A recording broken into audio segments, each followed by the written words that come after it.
tipo de efeito, né? Olha, o primeiro voo com deportados brasileiros daqui dos Estados Unidos chegou no final de semana a Minas Gerais. O Aeroporto Internacional de Confins, em Belo Horizonte, recebeu na sexta-feira o primeiro avião com brasileiros deportados dos Estados Unidos desse ano.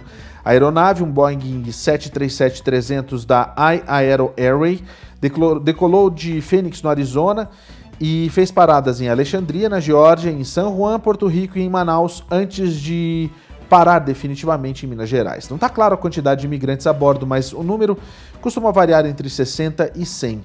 E desse total, ao menos 3 eram pessoas que cometeram crimes no Brasil antes de fugir para os Estados Unidos e foram presas assim que desembarcaram. De acordo com a Polícia Federal, um deles estava foragido pela prática de estupro de vulnerável em Santa Catarina, o outro responde por tráfico de drogas em Rondônia e um terceiro foi condenado por homicídio em Governador Valadares. Os 3 foram capturados por agentes da Interpol aqui nos Estados Unidos. Só para você entender um pouquinho, desde outubro de 2019, o Brasil passou a admitir o envio de 2 voos mensais fretados pelos americanos para repatriar os brasileiros. Segundo dados compilados pela Universidade de Montes Claros, entre outubro de 2019 e novembro de 2022, mais de 7.500 brasileiros que entraram nos Estados Unidos sem vistos foram deportados em 80 voos fretados. Geralmente, os imigrantes viajam algemados e reclamam de maus tratos.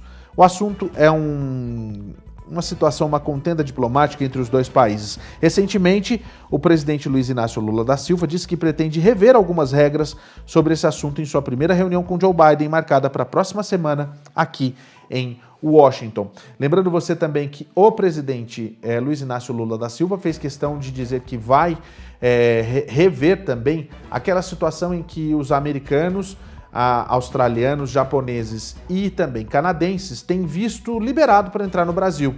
Quando foi feita a solicitação pelo governo anterior de Jair Bolsonaro, não houve aquilo que é muito comum nesses casos, que é a cláusula de reciprocidade.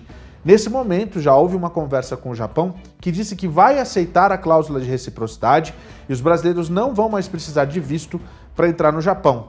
Já os Estados Unidos, Canadá e Austrália ainda não comentaram o assunto. Caso nenhum desses países resolva dar essa situação de reciprocidade, o benefício de entrada no Brasil sem visto será revogado.